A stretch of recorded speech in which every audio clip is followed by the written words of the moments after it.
पिछले क्लास में ये बताया गया था कि वेक्टर एडिशन रूल बताया जाएगा। हालांकि आप 11th में पढ़ेंगे, 9th से सीधे 11th में पढ़ेंगे, 10 में नहीं है ये।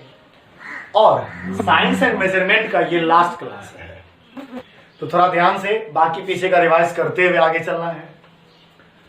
और वेक्टर एडिशन रूल, इसमें लिखा गया HSTT, H for head, T for tail. Head head, tail tail always gives the resultant of 2 और मोर वेक्टर्स। रिजल्टेंट क्या होता है? रिजल्टेंट के लिए हम लोग मानकर चलिए ब्लॉक है, लकड़ी का कोई ब्लॉक होगा, इस पर 5 न्यूटन का फोर्स लगाया, अप्लाई किया, ये 2 न्यूटन का लगाया। तो कोई व्यक्ति आया, कोई अदर पर्सन बोला तुम दोनों हटो, और एक सिंगल फोर्स 7 न्यूटन का लगाया।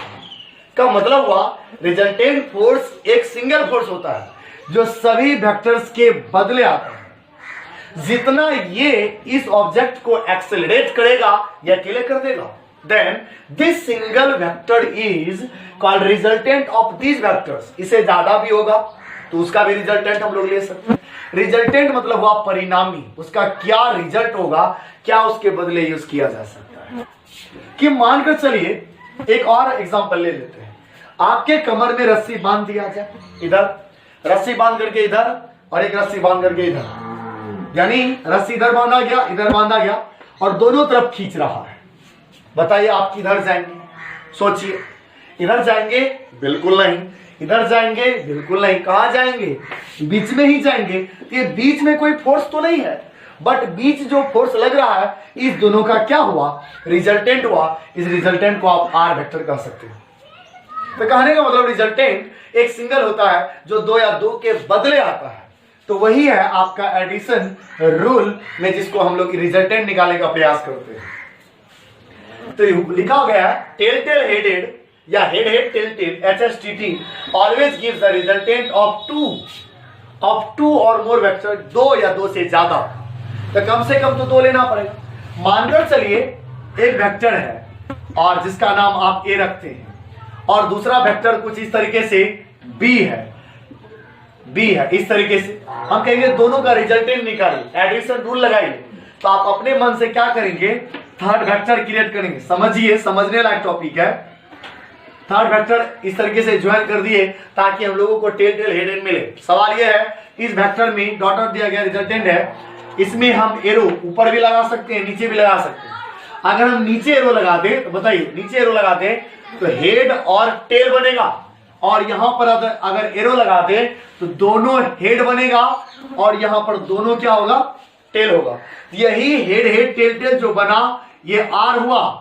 इसको आप लिख सकते हैं R is equal to A plus B। कुछ इस तरीके से कहने का मतलब है कि ये हेड हेड टेल टेल आपका रिजल्टेंट दिया दोनों का। ठीक उसी तरीके से अगर आप गौर करेंगे, आप एक टॉपिक पहले भी समझे हुए हैं, इस तरह इस डायरेक्शन का नाम क्या है? Anti clockwise. और इस डायरेक्शन का नाम बोलिए क्लॉकवाइज। तो थोड़ा ध्यान रखेंगे, एंटी क्लॉकवाइज, क्लॉकवाइज। इस दोनों वेक्टर को आप गौर से देखिए, देखिए तो क्या है? एंटी क्लॉकवाइज, और आर क्या है? क्लॉकवाइज। यदि सभी वेक्टर एंटी क्लॉकवाइज में है तो रिजल्टेंट पक्का क्लॉकवाइज में होगा। इसलिए हम यहां पर एक लाइन जोड़ेंगे कि head head tail tail always gives the resultant of 2 vectors if they are in clockwise, they are in anti-clockwise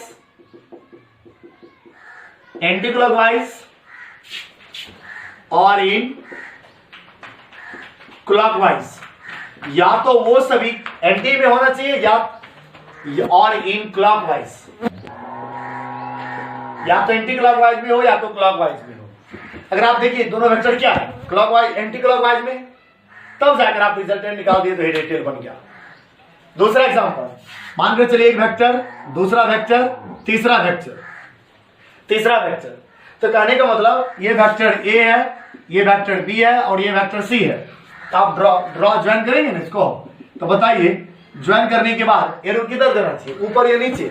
बोलिए, ऊपर देना चाहिए, तब न बनेगा यहाँ पर हेड हेड, और यहां बन गया टेल टेल। तब ये आर होता है रिजल्टेंट बाकी सभी का। सभी वेक्टर्स को देखिए ध्यान से, क्या है? एंटी में है ना, तो बिल्कुल सही है। यानी आर इज इक्वल टू लिख सकते हैं A प्लस बी और प्लस सी। इस तरीके से तीनों का अकेला रिजल्टेंट होगा। यही है addition rule, vector addition rule. और भी एग्जांपल्स हम आपको दे सकते हैं। क्या हम इसको मिटा सकते हैं? बिल्कुल, थैंक यू। चलिए मानकर चलिए ये वेक्टर है ए और दूसरा वेक्टर है ऐसा ऐसा करके बी और तीसरा वेक्टर है सी। अब बताइए इसका रिजल्टेंट निकालना है, हम इसको इसे इस तरह ज्वाइन करेंगे। अब बताइए यहां पर एरो देना चाहिए तब न बनेगा हेड हेड और यहां पर टेल टेल। थोड़ा ट्विस्ट है इसमें। ट्विस्ट ये है कि सभी वेक्टर को या तो क्लॉक होना चाहिए या तो एंटी क्लॉक होना चाहिए, तब जाकर रिजल्टेंट होगा। ये रिजल्टेंट आर है, तो बताइए आर लिखा जा सकता है ए। सभी को आप एंटी में लेंगे क्योंकि आपने आर को क्लॉक में लिया है, तो बताइए ए। ये तो नहीं है, ये तो हो गया क्लॉक। किसी भी वेक्टर को आप पलट सकते हैं, जैसे पलटते हैं उसमें क्या लगा देना है? माइनस। जैसे माइनस लगा दिए तो इसका कंट्रीब्यूशन उसमें एंटी की तरह हो चुका है। अब ये ठीक ही है, प्लस सी। इस तरीके से समझ में आ रहा है? तो इस तरीके से हम लोग आप वेक्टर एडिशन रूल कर सकते हैं। और भी एग्जांपल्स लीजिए ना, क्या दिक्कत है? ऐसा है और ऐसा है, वेक्टर ए और वेक्टर बी। अगर आप एरो देना चाहेंगे कुछ इस तरीके से एरो दीजिए और तीर का चिन्ह दीजिए। ये आपका आर अगर मान लीजिए आर यदि क्लॉकवाइज में है तो सबको एंटी में मेजर करना होगा, नहीं होगा तो फोर्सली उसको जबरदस्ती उठाकर उल्टा करेंगे और माइनस लगाएंगे। तो कहने का मतलब आर, आपने आर को, भले यहां पर हेड हेड टेल टेल नहीं बने कोई बात नहीं, आपने आर को कंसीडर किया कैसे? कंसीडर किया क्लॉकवाइज में, तो सबको एंटी में करिए। जैसे एंटी में करिएगा अपने बन जाएगा वहां हेड हेड टेल टेल। तो r इज इक्वल टू ए, तो यहां पर क्या होगा? b को पलटेंगे तो क्या बन जाएगा? Minus B. कुछ इस तरीके से रिजल्टेंट आएगा। और भी इसको नोट करने के बाद और भी डिफरेंस एग्जांपल आपको दिखाते हैं।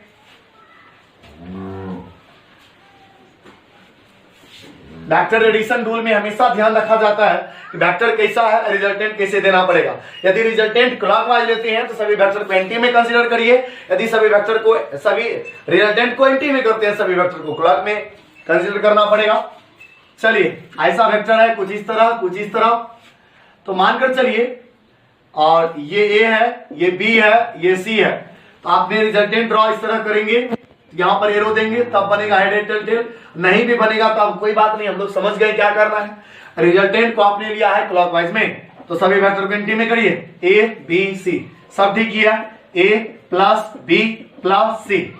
नेक्स्ट एग्जांपल मानकर चलिए एग्जांपल कुछ इस तरीके से लिया जाए।